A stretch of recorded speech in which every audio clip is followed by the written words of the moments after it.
It's vlog time. Hey everyone, Chris, and this week we're not going to do something fishing related. Instead, it's league night for trap shooting. Another one of the outdoor related activities that I like to do. I just got home from work, had supper, so we're going to pack the gun up, some ear protection, my shells, and we're going to head out to the local sportsman's club, which I'm a member of. They have a 10-week league team league here in the summer that I've participated in the last handful of years. So hopefully throughout the course of this vlog, I can answer any questions you might have if you are familiar with trap shooting, if you're not familiar with trap shooting, some of the etiquette, some of the rules, some of the different types of shooting that are involved, whether it's 5-stand, trap, skeet, doubles. And, you know, it's one of the fastest growing high school sports in Minnesota. The state championship for high school trap is one of the largest trap shooting events in the country, and it's held in Alexandria, Minnesota. So it's rapidly growing, and it's something that I hope to pass on to my kids. So get stuff loaded up here, and we will flip the script and head out to the trap range. I've always shot a semi-automatic for trap. The league that I'm in now, one bird comes out at a time, so a single shot over under works really well. In the fall, we switched to doubles league. 2 birds come out at one time. With a pump, it can be kind of challenging, so semi-automatic seems to work really well. You don't have to add that extra step of pumping in between. As you can see on league night, we're kind of getting turned in here. As we come up here, things really get rocking and rolling. There's about 100 members out here. And on any average league night, we have 80 to 90 guys that'll come out and shoot.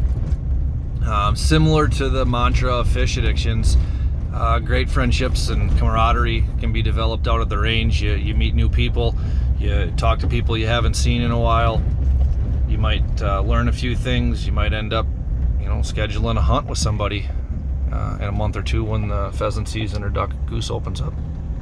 So we just got out here, and I got one team that's getting ready to shoot, a volunteer to help score for them. So we're going to climb up the scorer's table there and mark down whether they hit or miss. All right, I'll take anything. He brought mine too. All right. Loss. Oh.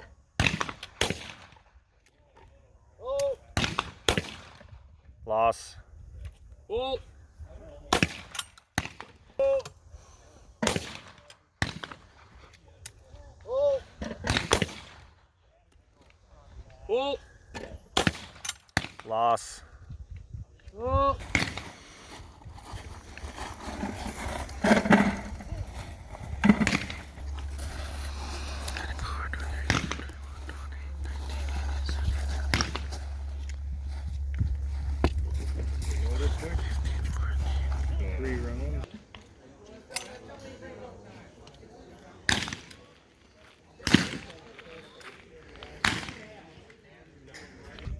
I don't know if they shut it down.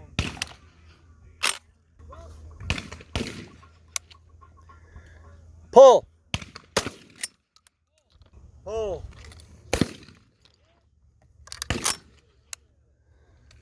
Pull. So a little bit about the equipment out here. We have this lovely trap house with a carousel, which has to be reloaded about every 5 rounds. So the carousel holds about 5 rounds.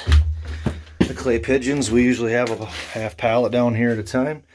Everything's automated. The machine loads itself and fires itself on the pull call from the shooter. All right, so I'll give you a quick recap here. With one of the trap ranges kind of over my shoulder here.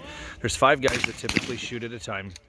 These guys here are at the 16-yard line. That's where trap usually starts, 16 yards back from the house.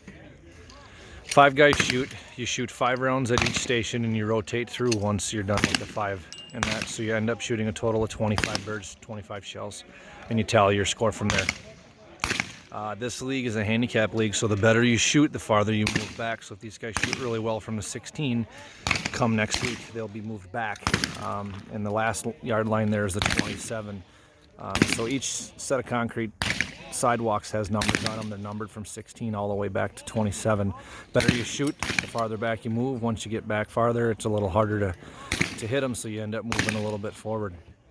The microphones you see in front of them As that shooter calls pull, the microphone picks that up and launches a bird out of the house. So it's all automated. Nobody has to push a button. You know, it's pretty slick. Back when we first started out here, there was somebody down in the house putting each bird in the thrower, and there was somebody up here pushing a button every time a shooter yelled pull. So to have automation now is pretty sweet. It takes a lot of the manual labor out of shooting around. So to touch on the handicap thing here, we're moving back a little bit. Some of these shooters shot better last week, so they're looks like they're back at the 23-yard line versus the 16. And you wouldn't think that would add much, but when you're moving 3 feet at a time, to go from the 16-yard line back to the 23 does get them birds out a little bit farther. And by the time you get ready to shoot, you know, they're way out. Well, as it gets a little bit later here, things kind of wind down. Most of the shooting seems to be done about 6 o'clock to 8 o'clock here. We do have lights, so we shoot at night. Sometimes we got white clay pigeons that we'll shoot out, play some games, play Annie Oakley, play around the world. There's a couple fun things that you can do with it too. But so a quick recap of our league. We have 4 divisions. We have 4 or 5 teams in each division, and it kind of allows for even competition. We place our teams based on how they did the previous year. If the new team comes in, then we usually end up placing them in a lower division, and then they can work their way up. So if you win a division, you usually get bumped up. If you're last place in a division the year before, you get bumped down. So we have division A, B, C, and D. Our team this year is in C because we didn't fare so well last year in B, but that's how it goes. It's a good time, and nobody really takes things too seriously. So hope you guys learned a little bit about it. Comment below or ask questions if you need to. I'd be happy to fill you in, and head out to your local range. Even just go look or watch.